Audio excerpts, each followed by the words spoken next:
California has become the first state to implement an actual reparations scheme for black people.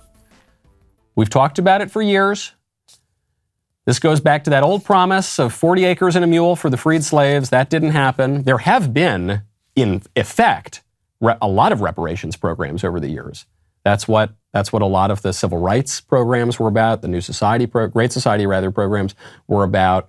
That's what a lot of the affirmative action programs were about. So there has been a lot of money spent on de facto reparations. But until now, we haven't really seen direct checks to black people just for being black people, hundreds of years after slavery.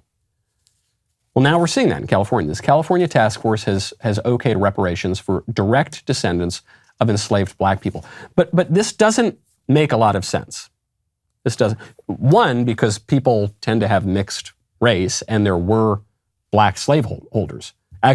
Ironically, the first officially determined owner of an African slave for life in America was a black guy himself. It was a black Angolan guy.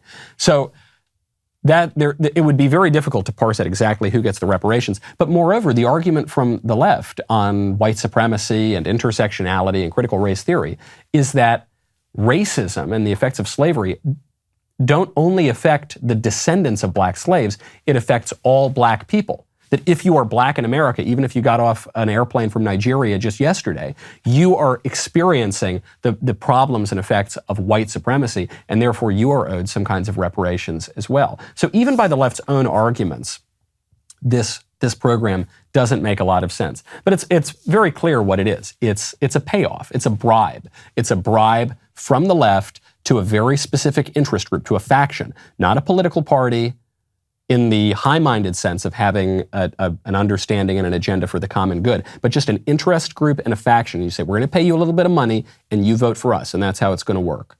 Deeply un-American, deeply wrong, stupid, generally and by the logic of the left, but that's the way our politics is going. Right now, go to tessemaes.com, use promo code Michael, TESSEMAES.com, promo code Michael. It's the award-winning ranch dressing, vinaigrette, all sorts of American-made, wonderful, delicious-tasting, healthy food. It was started by these three brothers who had a dream to share their mom's recipes with the world. Tessemaes puts flavor and quality above everything else. And because of that, they became the #1 organic dressing brand in the country. All the products are made right here in the good old US of A. They've got a wide variety of kosher, Whole30, and keto products. Whether you're in the mood for a creamy avocado ranch or a light, refreshing lemon garlic dressing and marinade, there is a Tessemaes product for every occasion. Everyone agrees this thing tastes great on everything. Dipping wings, pizza, pouring it over a fresh salad. Tessemaes makes every meal better. These guys are the embodiment of the American dream. They're bringing manufacturing back to America. Their products are incredible. Go to tessemaes.com, promo code Michael. Get 15% off all their products. TESSEMAES.com, promo code Michael. I'm glad you liked that clip. Now you got to subscribe, ring the bell, get all the notifications. Head on over to Apple Podcasts, Spotify, Stitcher, Google Play, wherever you get your audio podcasts. Subscribe to The Michael Knowles Show. Leave a 5-star review. We'll see you next time.